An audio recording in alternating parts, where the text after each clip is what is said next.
कि वो कौन सी अलामात हैं जिनसे पता चलता है कि एक खातून का जो एग है, जो मेच्योर एग 1 महीने में एक बनता है, वो रिलीज़ हो चुका है या नहीं।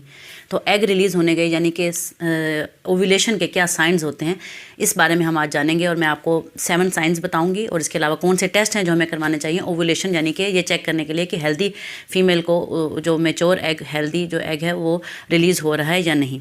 याद रखिए, एक खातून को 1 महीने में सिर्फ एक अंडा जो है, एक एग है जो वो तैयार होता है और उसके तैयार होने के कुछ खास दिन होते हैं। इसलिए हम कहते हैं पीरियड्स की जो डायरी हम मेंटेन करते हैं उसके सेंटर वाले दिन।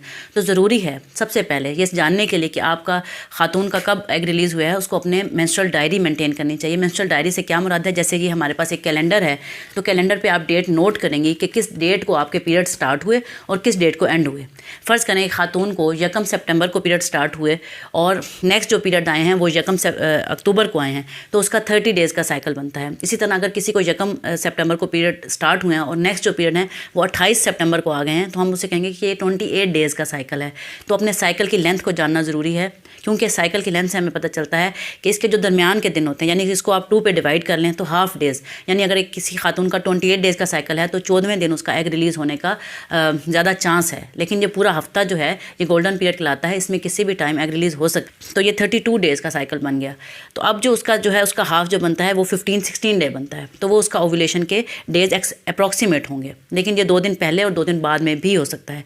तो अपनी मेंस्ट्रुअल डायरी या अपने पीरियड्स की डायरी मेंटेन करें और उसका सेंटर वाले दिन को नोट कर लें, पहला साइन। दूसरा साइन ये है कि खातून को जब भी एग रिलीज़ होता है तो उसका टेम्परेचर, बॉडी का टेम्परेचर बढ़ जाता है, हरारत यानी कि जिस्म में पैदा होती है, और इसको आप थर्मामीटर से मॉनिटर कर सकते हैं। सिंपल थर्मामीटर जिस पे आप नॉर्मल टेम्परेचर अपना मैयर करते हैं, ज़बान के नीचे थर्मामीटर रखकर या बगल में रखकर उसको अगर आप चेक करेंगे तो अगर आपने रात को चेक किया है तो वो 99.6 था। तो अगर 98.6 जो नॉर्मल टेम्परेचर होता है वो रात को आपने चेक किया 98.6 था, सुबह आपने अगर चेक किया तो वो 99.6 पे चला जाएगा, यानी 1 डिग्री सेंटीग्रेड या 0.5 डिग्री सेंटीग्रेड टेम्परेचर राइज हो सकता है। उसके बाद तीसरा साइन क्या है, पहला आपकी डायरी मेंटेन हो गई, दूसरे नंबर पे आपने टेम्परेचर चेक कर लिया।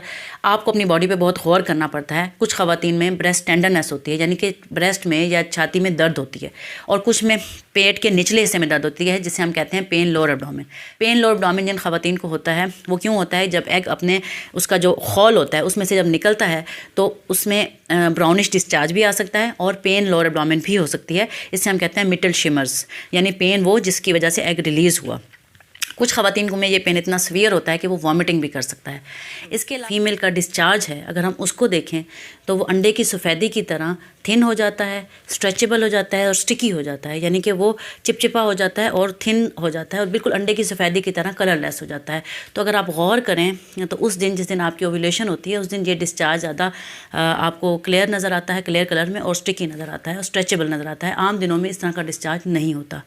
इसके अलावा कुछ ख़ास किस्म के टेस्ट हैं जो हमें बताते हैं कि ओव्यूलेशन कैसे होती है। जैसे कि मार्केट में ओव्यूलेशन किट्स अवेलेबल होती हैं। ओव्यूलेशन किट जस्ट लाइक जैसे आप प्रेगनेंसी टेस्ट चेक करते हैं, इस तरह ओव्यूलेशन किट के ज़रिए आप यूरिन का कुछ सैंपल उस किट के ऊपर डालते हैं, तो आपको अगर 2 लाइंस नज़र आ जाएँ तो इसका मतलब है कि ओव्यूलेशन आपकी एक्सपेक्टेड है 24 से 48 घंटे में होने वाली है।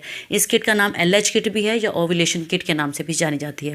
इसके अलावा अगर आपके पास में कोई गायनोकोलॉजिस्ट अवेलेबल हैं तो आप अपनी गायनोकोलॉजिस्ट से अपना अल्ट्रासाउंड करवाते हैं। उसके ऊपर एक दरमियान के दिनों में एक बहुत बड़ा डोमिनेंट फॉलिकल नज़र आता है जो कि 20 mm साइज़ का होता है।